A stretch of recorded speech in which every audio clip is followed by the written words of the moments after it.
I waited all week for this episode. All week to do this episode right here, boy. So excited for this weekend. Super Wildcard Weekend. You damn right. We start with football in this episode. Welcome to another episode of Misunderstood. I'm Za-Quan Peterkin. Hella excited right now to talk Wildcard Weekend. Oh my goodness. I waited all week for this.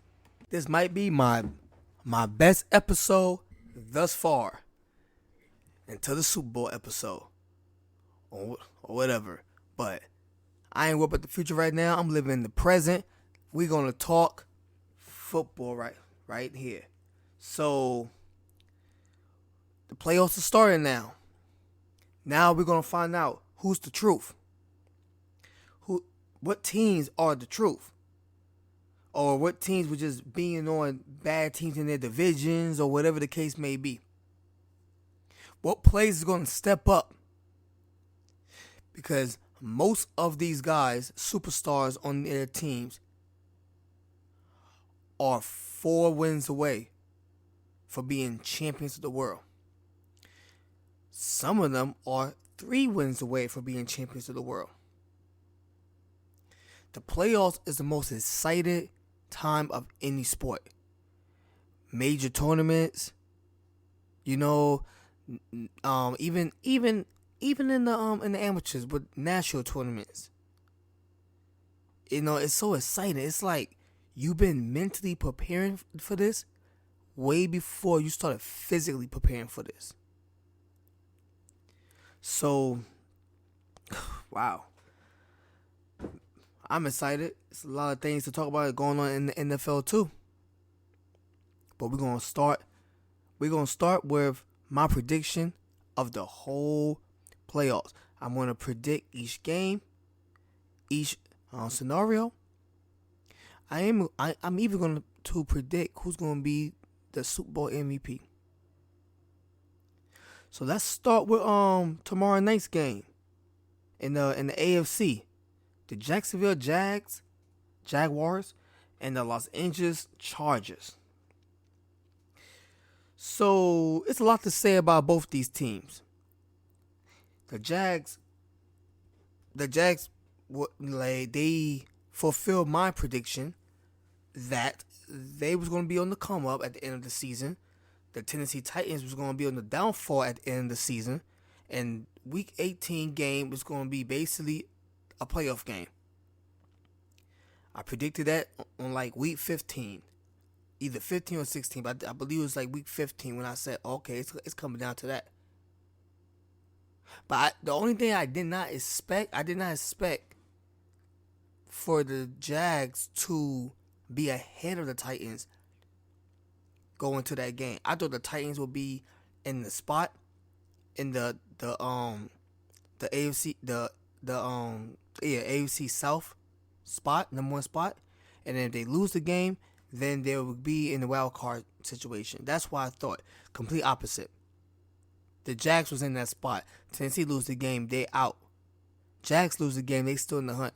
So the Jags kind of surprised me towards the end of the season.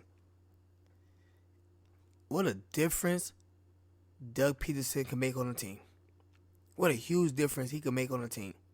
Because last season the Jags they wasn't even a laughing stock because nobody was laughing. If anything, we just felt bad. We felt bad. We felt sorry. We're looking at Trevor Lawrence like, man, why you had to get drafted to this franchise? Urban Meyer, his situation, all the dumb things he did last year. We looking at Urban Meyer like, yo, he's gonna be the one to teach Trevor Lawrence how to be a true pro in the NFL. And that man wasn't even a true pro in life. So that was a waste of a year for Trevor Lawrence. What a way to start your NFL career. Then Doug Peterson comes in, and then boom, all of a sudden, complete different team. Complete different team all of a sudden. No, it actually wasn't all of a sudden. Doug Peterson's a hell of a coach. Doug Peterson got Nick Foles a Super Bowl ring. Hell, if you really think about it, Doug Peterson got Carson Wentz a Super Bowl ring. We just don't talk about it because he didn't play. But he was part of that team when they won the Super Bowl. So, yeah, Carson Wentz got a ring, I guess. But, that's the Jags. They seem kind of too soon for you right now. That's kind of what the Jags feel like to me. Too soon for you. You know, it's good that you got the taste of it. It's good that you're getting that type of experience. But it's not your time yet. I'm looking at this Charger team, and I feel like this Charger team just got too many superstars on this team. The only thing that will hold them back is their coach. The coach. As long as he don't make some bonehead dumb decision that will cost him the game, because he kind of already did that in Week 18. I'm hearing Mike Williams is playing tomorrow. That's cool, because he was, you need Mike Williams and Keenan Allen. You need them healthy throughout the whole playoffs, but you definitely need them against this Jags team. You need both of them. Now, I think if Mike Williams didn't play, maybe you can get by the Jags with Keenan Allen, because you still got Austin Eckler and everything. But it's best to have. It's just best to be full squad up. And the coach of the Chargers almost messed that up by making stupid decisions in the Week 18 game. So I'm looking at a team where I don't trust the coach, and I'm looking at a young team in a big boys world, and I'm not sure the Jags is ready. I'm not sure Trevor Lawrence is ready just yet. Now, if they played this hard next year, then maybe they will make some noise in the AFC. But right now, I'm going with the Los Angeles Chargers to continue their journey on and meet Kansas City in the division round. So Cincinnati, Baltimore, and the next team up in the AFC, the 3 in the 6th seed. I think if Lamar Jackson played, they probably would have still lost this game. It would just been more of a excited game to watch, because I'm not so excited to watch this game. And it's not because of the Bengals. Like Huntley, how I feel about Huntley. Everybody's like, man, he seems similar to Lamar Jackson until they play. He's nothing like Lamar Jackson. He's just dark skinned like Lamar Jackson. A dark skinned quarterback. That's the only thing they have in common. He's nothing like him. Josh Allen is more similar to a Lamar Jackson than him. Come on. Just another, just a dark black quarterback that happened to be on the same team Lamar Jackson. Nothing about them is the same. Huntley is not going to get me excited for the game. And as for star power of the Ravens, I mean, they kind of give away their star power. They kind of traded away their star powers and don't want to sign their biggest star a contract that he will deserve. And this is why everybody was saying about Lamar Jackson, do not get on the field while the contract. He bet on himself, and now his knee is messed up. Messed up to the point that not only he's not able to play in the playoff game, that will give the Ravens a big chance to actually pull an upset. But it's going to be kind of hard to be in the front office and be like, hey, so what's up with my $231 million? They gonna look at you like, yo, what's up with your knee? And your other injuries that you've been going on with.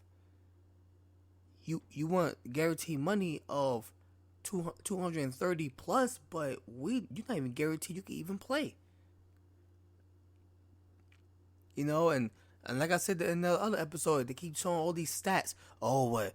This is their record without Lamar Jackson. This is the record with Lamar Jackson. Well, no dub. Because they don't got nobody to replace Lamar Jackson. Man, go ahead and put Lamar Jackson on the trade block and see what people offer you and see what you could actually have instead. Because right now, if your choices are Lamar Jackson and Huntley, well, that's why you got a lot of losses about Lamar Jackson, because you got Huntley as your quarterback.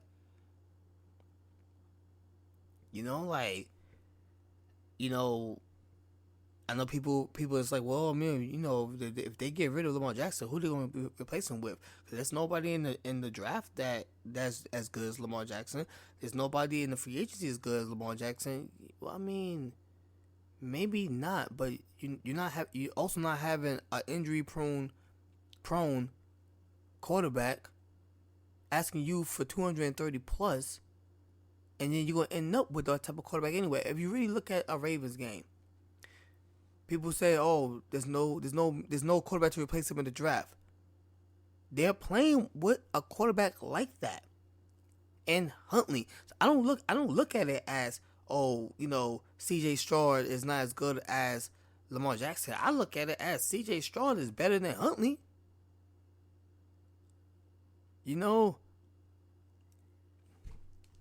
Bryce Young will give you a better chance than Huntley. I can't make a game plan for Lamar Jackson because I don't know how many games he's going to play. When is he going to be available? And then if he does play, how healthy is he? So that kind of took the luster away from this game, because I'm always excited to watch Cincinnati, but I'm not even expecting the game to be close, because I don't think Huntley could put up points the way Joe Burrow was going to put up points. And that defense is not the 2001 Ravens defense. So I don't expect their cornerbacks or their linebackers to get pick six and everything. I'm expecting a blowout in that game. Not even close, not even competitive. Cincinnati moves on to the next round. But for Miami, another one. Another one. Tour, another one. He's not asking for 230 mil, but he's asking to stop looking for other quarterbacks because I'm standing right here. That's what he's asking. It's like that dude asking his girl, "Hey, can you stop talking to other dudes like I'm not your man?" But then her response is, "Well, I mean, how many nights I spend by myself? It kind of feels that way sometimes." Because Tour is not making it good for small quarterbacks right now. Small quarterbacks look fragile. They look like they're one sack away from their career being over. Like the way that everything's happening with Tour right now is making Bryce Young look bad before Bryce Young even get in the NFL. Because we look at Bryce Young and we see that skinny frame and like, was he like 5'11" or something like that? Like not so big and everything, but he's good. He could throw the ball. He's fast and everything. And then you look at Tour, you like, yeah, this man's averaging like 3 concussions a year, on the verge of averaging 3 concussions a year, because the concussion problem is not gonna go away. He come back next season, he's gonna get a concussion. And it's not because he's careless or because he's not good. It's because the management did not allow the concussions to fully heal before throwing him back. You lied on the diagnosis, so you was able to throw him back in the game in 4 days. Now you can't lie anymore. You sat him down, but you sat him down only like 4 weeks, 5 weeks, no more than 6 weeks. Like, he should have been sat down.